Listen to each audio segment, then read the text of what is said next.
and a saw of plucked grain and a saw of unplucked grain. And similarly, trees, garlic, and onions do not join together into sa'as, but belong to the poor. Rabbi Yossi says if anything that belongs to the poor intervenes, they do not join together, and if not, they do not join together. Grain, which is given for fodder and for binding sheaves, and similarly stalks of garlic and bundles of garlic and onions are not liable to shikacha. And anything buried in the ground, such as loaf, garlic, and onions, Rabbi Yehuda says they are not liable to shikakah, but the sages say they are liable. And if one reaps at night and binds sheaves, and the blind person, and the I'm sorry, if one reaps at night and binds sheaves, and the blind person, the law of shikakah applies. If he intends to take only the large ones, the law of shikakah does not apply. If he said, "I reap on condition that what I forget I will take," he is liable to shikakah. Okay. Okay. All right. Perek Zayin. Um, right. Kol zayis sheyesh lo shem basadeh. If you have so a zayis, olives also have are subject to shechacha. But if you have a particular tree, so we saw before that if you leave one tree or two trees, if you Right. forgot, then that's to the poor. Three trees is not to the poor. And in that same category of three trees being too chashuv to forget is also if you have one tree that has a reputation and that has that has some sort of significant tag to it. Okay, which we'll see now. Um, right, שיש לו שם בשדה, אפילו כזית הנטופה בשעתו, even if it's a tree that's notef, for example, it drips oil, it's so bountiful, something that distinguishes it from other trees. Okay. ושכחו, and if you forgot it, אינו שכחה.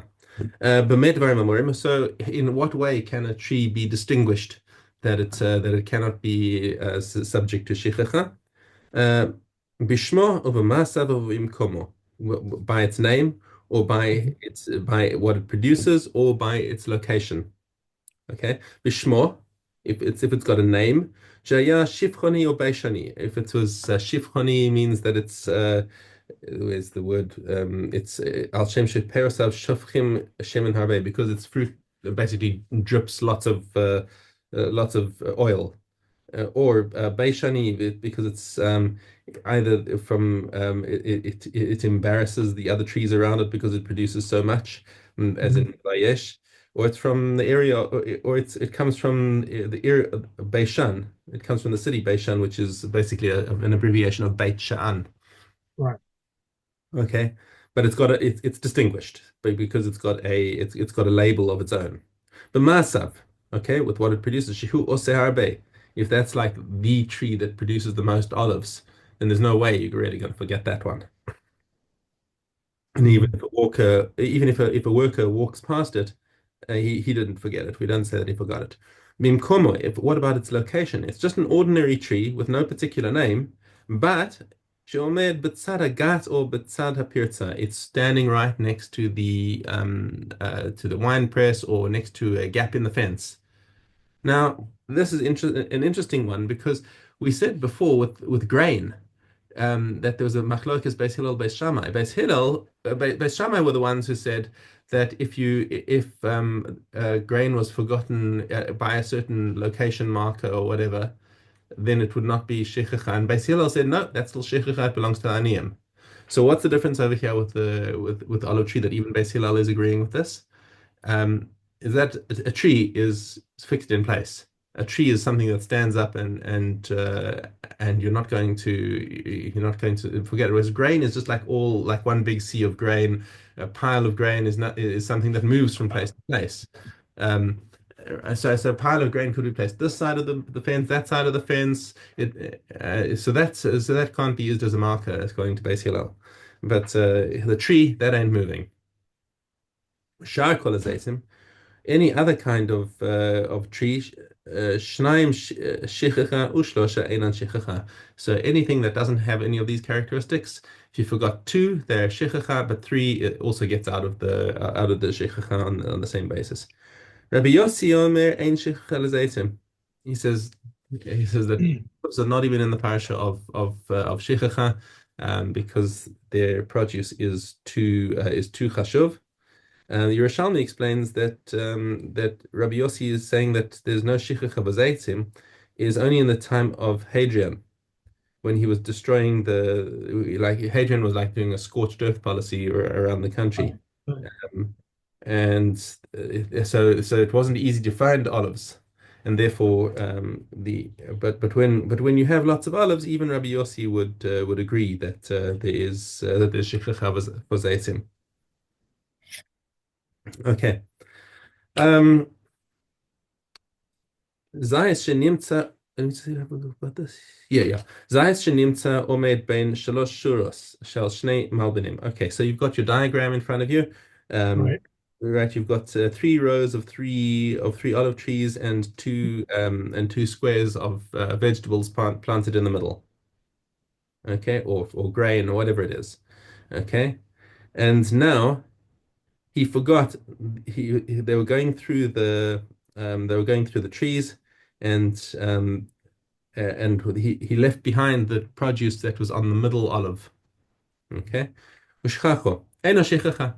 That again is exempt from shechacha on the basis of what we said in the previous Mishnah of its location. That is the middle olive tree. It's Mhm. and that is enough to get it out of the Eno shechacha because its location is significant. The Okay. whole row, or the whole row, middle row, or just one of the trees? Just one of the trees. Okay. Just the one in the middle, specifically the one in the middle, because that is the central olive.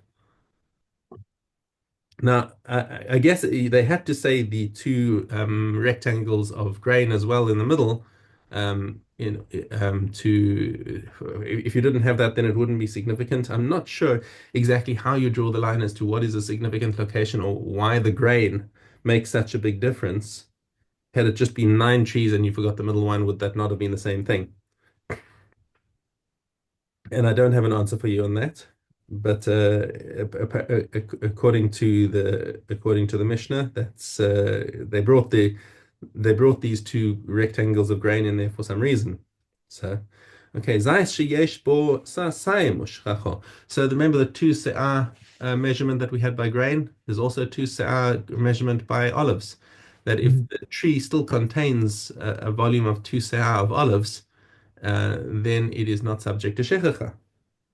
B'mei dvarim amorim. Okay, so when is all of this true? Bizman shelo hitzchil bo, when he had not started harvesting it yet. Ava im hitzchil bo. So if the worker started with the trees, uh, how they harvest olive trees. They don't climb up and start picking them one by one. They put a big mat underneath the tree and then they take sticks and start smacking the branches. Right. Right, and that brings out knocks down the olives. So now they started knocking down the olives, and then they say, okay, well, that's it. They pack up, they roll up the sheet, take all the olives, and walk on. And there's still tons of olives on the tree. Okay, that's called shechicha. Right. Um, because even and that's even now, you see, I mean, if you take a look at Kahati's commentary over here, there are pages and pages of analysis of this, and because the Mishnah is not 100% clear when what the B'mei Devarim Memoriam is talking about. Is it talking about our previous Mishnah, which is talking about the name, the masim, or the location, or is it also talking about if there's still two se'ah on the tree? So they started smacking it, and then they walked on, and there's still two se'ah left on the tree. Is that still shikha? We know it applies to one of these cases, and that's what Kahati is debating over between all of the Mefarshim and the Poskim. Like what case is the Mishnah talking about? Well, in Hitzchil, but in one of these cases at least, and possibly all of them. But if he'd started with it, afilu kazayis and b'shato. Okay, so that one is explicit. That's the one that's got a good name, right? That's Right. a well-known tree, and he started smacking it. Um, and he forgot it. Right, if he'd started on it and they walked on, um, that's got shichacha. So the question still is open. What happens if that tree still has two se'ah left on it? Well, when they walk away, and I'm going to leave that to Poskim to sort that one out. כל זמן שיש לו תחתיו, יש לו בראשו. Okay, so so as long as the workers are still behind on underneath the tree and picking up the olives, they've still got the right to look up and say, "Oh, wait, we forgot some at the top over there," because they're still under the tree. That's not called going back. Okay. Rabbi Meir disagrees. He says, "Mishetelecha machabe." Okay, the machabe is the guy with the stick. Right. Right. Because he's there to find the hidden olives. That's why machabe is from the lashon of hiding. So if the guy with the stick has moved on to the next tree, says Rabbi Meir, that's it. It's over for that tree. Whereas the Tanakama and says no, they can call him back if the workers are still under the tree and say, hey, we've still got some olives at the top there, and that is the halacha. Okay. Gimel, Ezehu Peret. Okay, so what we had with grain was called leket, and what we have with grapes is called peret, right? Things that fall out Oh, while you're busy harvesting. Hanosher b'shas habatzira, whatever falls when he is harvesting the grapes. Hayabotzer.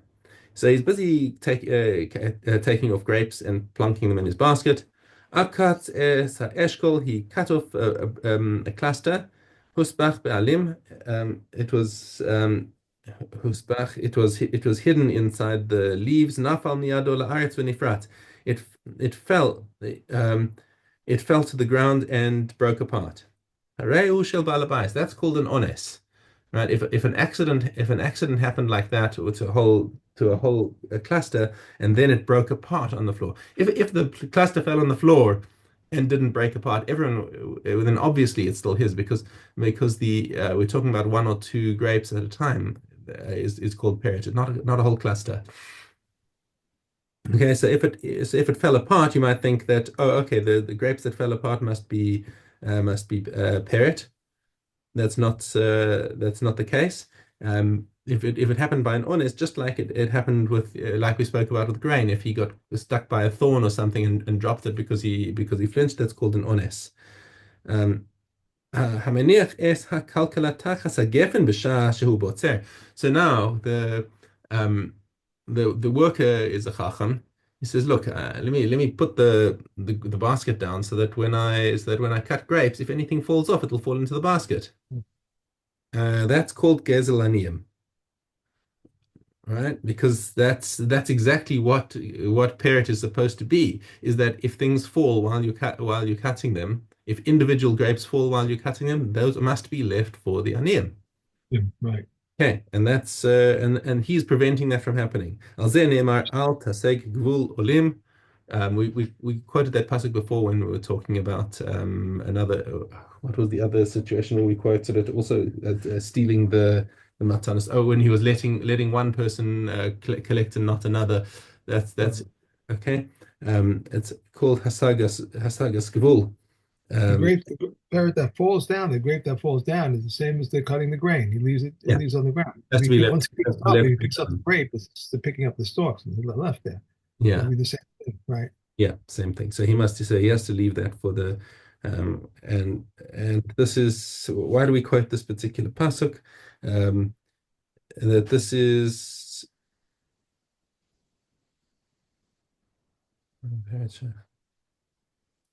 just see, It says here that this verse is a warning not to change the restriction imposed upon those descending from Egypt and not Mhm. to encroach on the rights of the poor. Those Right, should come up. Olim Mitzrayim. That was the one I was looking for. Thank you very much. Okay, all right. Let's go back to Dalet Zayin. On Zion, if a person consecrated standing ears and he redeems standing ears, he is liable. Sheaves and he redeems sheaves, he is liable. Standing ears and he redeems sheaves, it is exempt, where at the time when it became liable, it was exempt. Similarly, if a person consecrated his produce before the beginning of the Masorah season and he redeems it, he's liable. After the beginning of the Masorah season and he redeems it, he is liable. If he consecrated it before it was finished and the treasurer finished it, and afterwards he redeemed it, he's exempt, for at the time it became liable, he was exempt. If a poor person gathered the Peah and said, "This is for such and such a poor person," Reb Eliezer says he has acquired it for him. But the can come and say, "He shall give it to a poor person whom he meets first, And the Leka and the Shikakah and the Peah of a non-Jew are liable to Meiseris unless he declared them ownerless. Okay. Okay. Um, Looked let's soon. see. Right. Let's get Gimel Chet. From when do we fish? For when do fish contract tumas ochlin? Beis Shammai says from when they are caught, but Beis Hillel says from when they die. But Rekiva says if they are liable to live. Regarding a branch of a fig tree that was torn off but is still attached by its peel, Reb Yehuda rules a tahor, but they could come and say only if it can live. Grain that was uprooted but is attached by even a small root is tahor. Caleb of a kosher animal is not tame with tuma of nevela, therefore it requires a hechsher. Caleb of a non-kosher spirits animal is tame with the tuma of nevela before it does not require hechsher. Non-kosher fish and non-kosher grasshoppers require thought in villages. Regarding a beehive, Reb Eliezer says it is like a land and it may write a prose bill based on it, and is not susceptible to tuma in its place, and one who detaches honey from it on Shabbos is liable to a sin offering. But if they come and say it is not like land, then we may not write a prose bill based on it, and is susceptible to tuma in its place, and one who removes honey from it on Shabbos is not liable to a sin offering. Okay. Tomorrow we finish up and restart brachas. We start brachas, okay? Mikvos. Okay. Vav Okay. If a chest or box was in the sea, one may not immerse anything in it unless it has a hole in the sides of a water tube. The Yehuda says, in the case of a large vessel, for tefachim; in the case of a small vessel, the greater part. If a sack was or a basket, if it was a sack or a basket, one may immerse things in it. However, it is because it is water is mingled, and if they were placed under a pipe, they do not to qualify a mikvah. One may even immerse them and lift them out of the usual way. If there's a broken earthenware vessel in a mikveh and one immersed therein, utensils, they become purified from their tumor, but they are still tummy on account of the earthenware vessel. If the water flowed over it, even a little, they are tahu. If a spring issues forth into an oven and one went down and immersed himself therein, he becomes tahor, but his hands are tummy. If there was water above it, the height of his hands, then his hands are tahor. Okay. One more.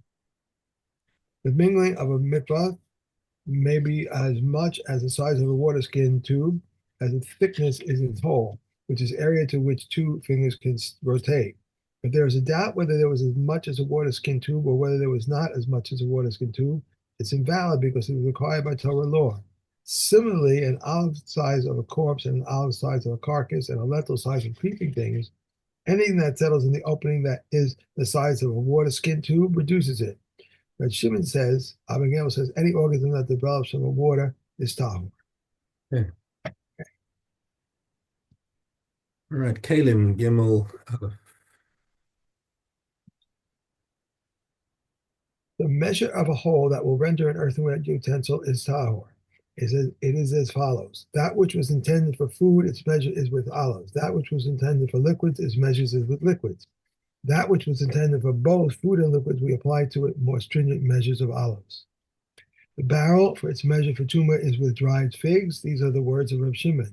Reb Yehuda says the measure is with walnuts.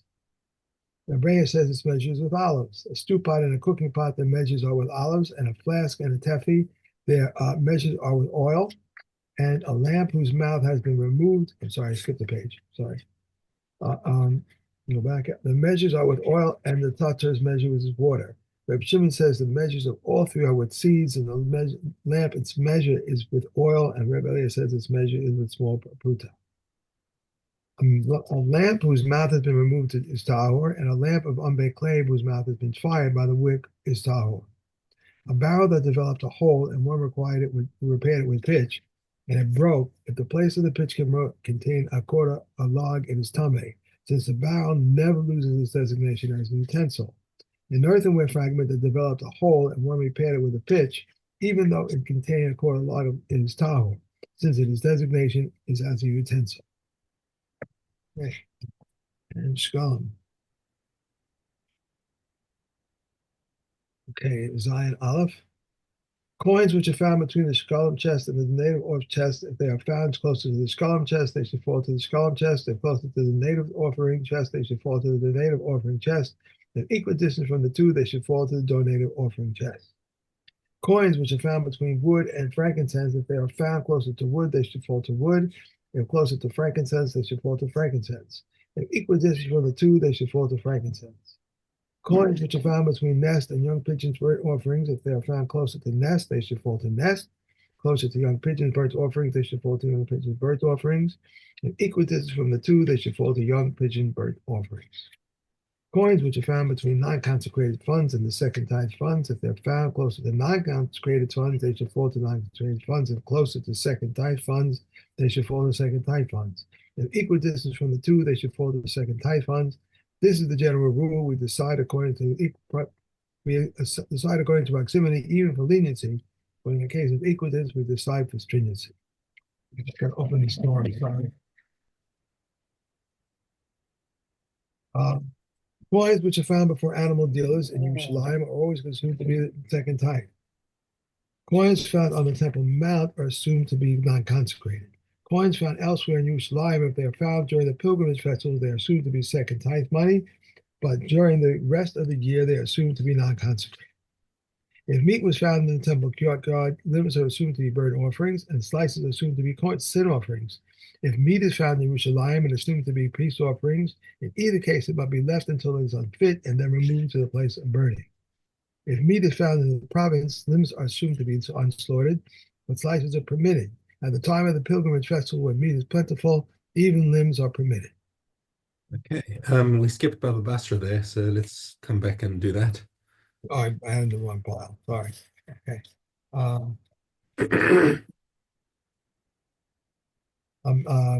this is Yud base. A man may not plant the tree near the field of another unless he distances the tree 4 cubits from it, whether vines or any other tree. If there was a fence in between, this one may approach the fence on this side and one may approach the fence on that side. If the roots extended into his neighbor's property, he may cut them off in a depth of three tefachim, so that they should not impede the plow. But if he was digging a pit, a ditch, or a vault, he may cut downward and the wood belongs to him. If a tree's branches extend over the field of another, he may cut them off to the height of an ox goad, raised above the plowed, and a carob or sycamore tree he may cut along the plumb line. In the case of an irrigated tree, he may cut the branches of any tree along the plumb line. Abba Shul says if he may cut any non-fruit bearing tree along the plumb line. If a tree extends over the public domain, one may cut it so that a camel can pass beneath it with its rider. Yehuda says a camel bearing flax or bundles of branches. Reb Shimon says the entire tree is cut along the plumb line because of tuma. Okay, Okay. that's it. And that's Thank we are done. you. Have a wonderful day. You too. A terrific day. Enjoy, and I'll see you tomorrow, Mr. Shem.